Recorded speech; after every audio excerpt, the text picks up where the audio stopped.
Hello everyone and welcome to Silo's Spooky Universe. Today Silo presents the legends and lore of Turnbull Canyon. Turnbull Canyon is part of the 3,870-acre Puente Hills Nature Preserve in Whittier, California, about 20 miles east of Los Angeles. Today it is used for hiking, walking your dog, mountain biking, and even the occasional ghost hunting. Now, what exactly would cause this place to be a specter hotspot? Well, it's dark history, of course, so let's dive in.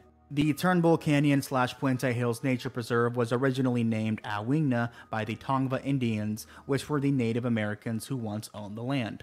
In the late 1760s, Spaniards established missions so that they may bring Christianity to the different people and tribes that they came across.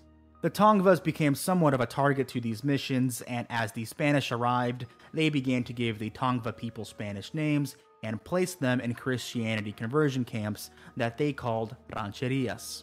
The conditions of these conversion camps were not exactly great though.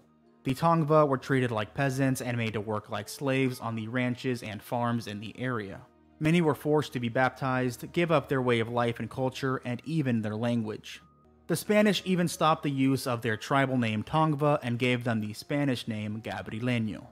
This, along with the spread of European diseases that were killing some of the Tongva population, caused some pretty quick tension amongst the Tongva and the Spaniards. In many cases, those who rebelled were exiled, others set to years of hard labor, which is harder labor than they were already subject to, and many, mainly the Tongva men, were killed. In one case, a Tongva chieftain was killed when he attempted to kill a Spanish soldier who had assaulted his wife. The chieftain fired an arrow at the Spanish soldier, who blocked it with his shield and shot back with his musket. Frightened at the power of the firearm, the rest of the tribe fled, and the chieftain's head was put on a spike at the entrance of the Spaniards' gate as a warning for all those who wished to attempt the same. Those who were thought to be planning rebellion were punished with lashings or worse. On occasion, in the early hours of the morning, the Spaniards would leave on horseback, lassoing Tongva women in the Christianity conversion camps like they were cattle so that they could have their way with them. If any men tried to stop them, they were powerless against the Spaniards' armor and weaponry and were killed with the soldiers' muskets. This went on until around the mid-1820s, when Mexico won its independence from Spain. Many Tongva natives perished either to disease brought by the Spaniards, the terrible conditions that they were subject to, or they were murdered by those that they rebelled against.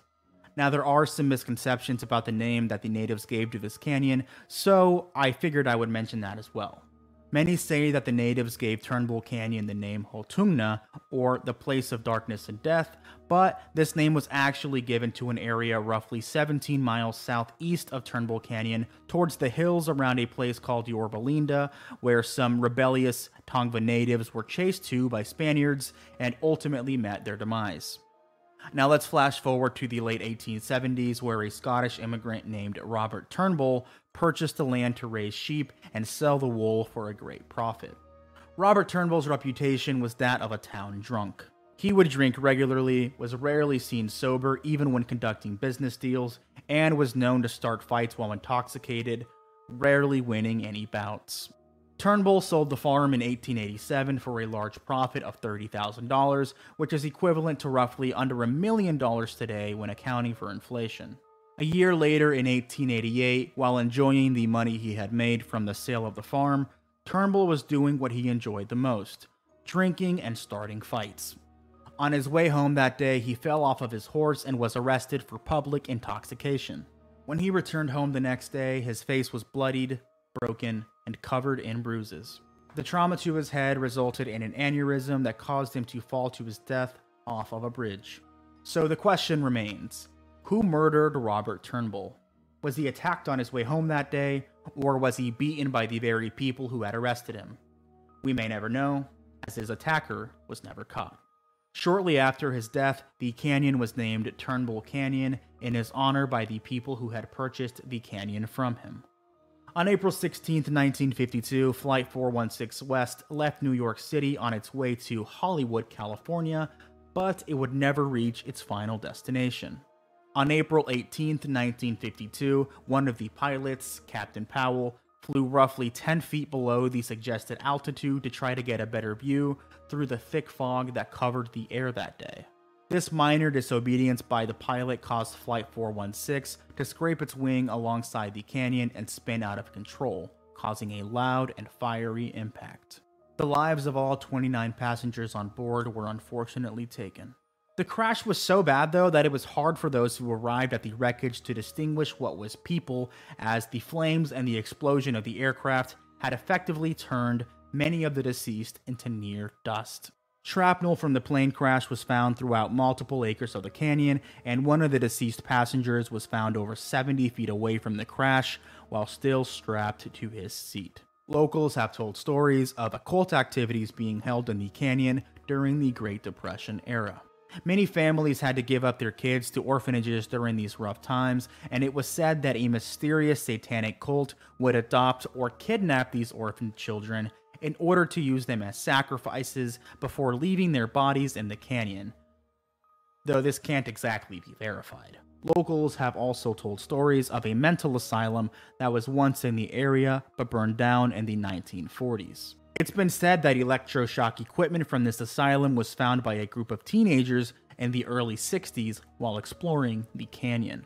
The electroshock device, somehow still dormant after all these years, was said to have killed one of the boys who was daring enough to touch it. Turnbull Canyon even has stories of certain trees that were used for hangings. Those who travel through the canyon occasionally claim to hear the cries of these land orphan children, and sometimes claim to even see their spirits. Others claim to see a phantom smoke and loud explosion-like sounds coming from near the area of the old plane crash. People say that they occasionally feel like they are being watched or followed while on hikes, as if hundreds of eyes were on them. Some claim to see the spirits of the Tongan natives and the sounds of war drums. Others claim to see the ghosts of Flight 416, who have not been able to move on. Turnbull Canyon also claims to be home to the Gates of Hell, which in this case are actual gates that are held together by rusted chains just below the canyon in the Hacienda Heights area. Some locals claim that the area behind the gates are used for cult practices, KKK meetings, and satanic worship. Some have even claimed to have found the skeletons of infants while exploring the area behind the gates, but there isn't really anything I could find to support this as true. In 2002, Gloria Gaxiola was unalived by 3 of her so-called friends in Turnbull Canyon before they drove away while dragging her body by the foot on the side of the road. Thankfully, her killers were caught and sentenced, but not until 2008 when a witness came forward with new information. In 2011, a woman was found in the canyon with multiple body parts missing. They have yet to identify her. Locals and visitors alike claim that the dark and ominous energy that the canyon emits is almost palpable. With its dark and tragic past, is it possible that some of these spirits feel stuck here? Could some of the local legends and stories of cults, sacrifices, burned down mental asylums, and kidnapped orphans be true? That's for you to decide. Now, I'd like to take this time to apologize if I mispronounced anything, because I more than likely did. And of course, thank you so much for tuning in to the very first episode of Silo Presents Legends and Lore. And make sure that you follow or subscribe for more content like this in the future. As a side note, if you are interested in learning more about Turnbull Canyon and its history, all of my sources are down below. Thank you everyone for watching, and I'll see you next time.